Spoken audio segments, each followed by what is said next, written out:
जय शिवराय मंडळी, आपण आज आहोत सुभाष चौकामध्ये. राजेंद्र रमेश वानपसारेवाले हे या ठिकाणी एक प्रसिद्ध शॉप आहे. गेली अनेक वर्ष ते पूजेच्या साहित्याची या ठिकाणी विक्री करतात. त्यांनी या गणपतीमध्ये आज स्कीम ठेवली होती रयत शाळेच्या ग्राउंडवरती की 1000 रुपयाच्या पुढील खरेदी करा आणि एक कुपन मिळवा. त्या कुपनामध्ये त्यांनी जवळजवळ 11 बक्षिसं ठेवली होती. त्यातलं सगळ्यात मोठं बक्षीस होतं डबल डोअरचा फ्रीज. जवळजवळ 400हून अधिक लोकांनी 1000 रुपयाच्या पुढे खरेदी करून ही कुपनं मिळवली आणि त्यामधून आज 11 बक्षिसांचं या ठिकाणी प्रामाणिकपणे वितरण झालेलं आहे. तर सर, मला सांगा काय आव्हान होतं तुमच्या पुढे या ठिकाणी? पहिल्यांदा एवढी मोठी स्कीम आपण पहिल्यांदा केली होती का नाही सक्सेस ही गॅरंटी बी नव्हती, नाही का. फक्त एका रात्रीत आम्ही बसलो, त्याची तयारी केली. बुवा यावेळेस गणेश उत्सव आपण दरवेळेस नाही, यावेळेस काहीतरी वेगळं स्वरूपात आपण सर्व गणेश भक्तांना काहीतरी वेगळं करू, नाही का. त्या हिशोबाने मोठं आव्हान होतं, पण ते बाप्पाच्या आशीर्वादाने हलक्यात निघून गेलं. म्हणजे एकदम सोप्यात तो कार्यक्रम झाला. काय सांगाल, ज्या वेळेला ही स्कीम तुम्ही सुरू केली होती त्यावेळेला काय विचार होते आजच्या कार्यक्रमात? नाही, विचार असे होते कारण आमची सध्या धंदा करायची 4थी पिढी आहे. आपल्याला शिरोळकरांनी आयुष्यभर म्हणजे 4 पिढीपासून प्रतिसाद दिला. आपल्याकडनं लोकांना काहीतरी मिळावं हे आमची इच्छा होती, नाही का. तसं तर आपल्या 3 तालुक्यामध्ये शिरूर, पारनेर, श्रीगोंदा या ठिकाणी आपले नाव प्रसिद्ध आहे राजेंद्र रमेश परदेशी वानपसरेवाल्याकडनं.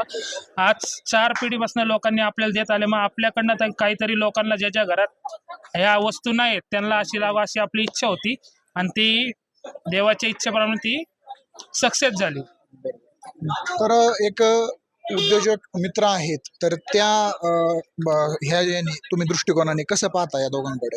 आता हे अतिशय कष्ट घेतात दोघं जण भाऊ, आमचे मित्र आहेत. अतिशय कष्ट करतात, खूप प्रामाणिक धंदा वगैरे करतात. त्यांनी चांगल्या प्रकारे शिरूर तालुक्याचे 3 गावं येतात. शिरूर तालुका म्हणजे 3 तालुक्यांचं मार्केट इथं त्यांनी चांगला जम बसवलेला आहे. अतिशय कष्ट करतात दोघं भाऊ मिळून. चांगल्या प्रकारची त्यांनी बक्षीस योजना राबवलेली आहे. मागच्या वर्षी बी त्यांना चांगला ग्राहकांचा प्रतिसाद भेटला होता. मागच्या वर्षी सुद्धा त्यांनी रयतच्या ग्राउंडवरती चांगल्या प्रकारे धंदा व्यवस्थित केला होता. एकदम प्रामाणिक धंदा करतात आणि यावर्षी बी त्यांची इच्छा होती की आपल्याकडून काहीतरी ग्राहकांना आपण एवढं करतोय, ग्राहक आपल्यासाठी एवढं संपर्क करून येतात, चांगल्या प्रकारे ग्राहक त्यांना चालू होते. त्याच्यामुळे त्यांनी एक इच्छा मनात होती की चांगल्या प्रकारे आपल्याकडून काहीतरी ग्राहकांना गिफ्ट द्यावा आपण. या हेतूने त्यांनी ती स्कीम लाभवली होती. त्याच्यातून चांगला त्यांना प्रतिसाद मिळालेला आहे. काय सांगाल सर? खूप कष्ट करणारे मित्र आहेत आमचे हे दोघं जण जे आहेत, आकाश शेठ आणि सुरज शेठ. हे जे आहेत हे खूप कष्ट करणारे आहेत आणि पुढं भविष्यात बी त्यांच्याकडून अशा चांगले उपक्रम घडतील ही आम्हाला अपेक्षा आहे. एक मित्र म्हणून मी त्याला सल्ला देईन की असंच तू पुढं करत राहा, बाप्पा तुला असेच आशीर्वाद देत राहो, तुझी प्रगती होत राहो आणि ग्राहकांसाठी पण तू खूप काही करावं पुढं भविष्यात. तर मला सांगा, जे 11 बक्षिसं मिळाली ती कुणाकुणाला मिळाली आणि त्यांचे नंबर वाईज जर सांगितलं तर बरं होईल थोडं. आता हे 1 नंबर जे बक्षीस आहे ते विकास जासूद, बाबुराव नगर शिरूर येथे राहणार आहेत, त्यांना डबल डोअरचा फ्रीज मिळालेला आहे. 2 नंबरचं बक्षीस जे आहे ते समर्थ गायकवाड शिरूर म्हणून त्यांना मिळालेलं आहे वॉशिंग मशीन. स्वप्नील थेऊरकर दानेवाडी यांना 3 नंबरचं बक्षीस मिळालेलं आहे, पिठाची गिरणी आहे.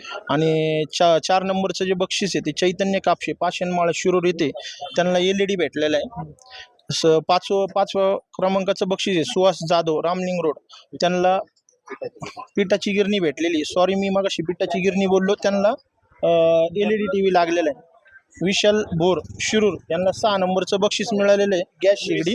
7व्या क्रमांकाचं बक्षीस आहे अविनाश सोनवणे शिरूर यांना मिक्सर मिळालेलं आहे. 8व्या क्रमांकाचं बक्षीस आहे सुनील घोडे नेमगाव म्हणून, त्यांना केटल मिळालेलं आहे. 9 नंबरचं बक्षीस अंकुश शिंदे बोराडेमाळा, त्यांना जग सेट मिळालेला आहे पितळाचा तांब्याचा. 10 नंबरचं बक्षीस जे आहे ते जयकुमार सकट पिंपरी कोलंदर इथले ग्राहक आहेत, त्यांना गालीचे मिळालेलं आहे. आणि जे 11 नंबरचं बक्षीस आहे त्यांना विशाल बनकर शिरूर, त्यांना बेडशीट मिळालेले.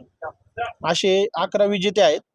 त्यांचं आज लकी ड्रॉ कुपननी हे केलेले आपण बक्षीस वितरण केलेले आहे. तर बरेच ग्राहक या ठिकाणी उपस्थित होते, काही उपस्थित नव्हते. तर ही नावं लक्षात घ्या आणि त्या पद्धतीने तुमची बक्षिसं या ठिकाणावरून जमा करा आणि या स्कीमचा लाभ घ्या.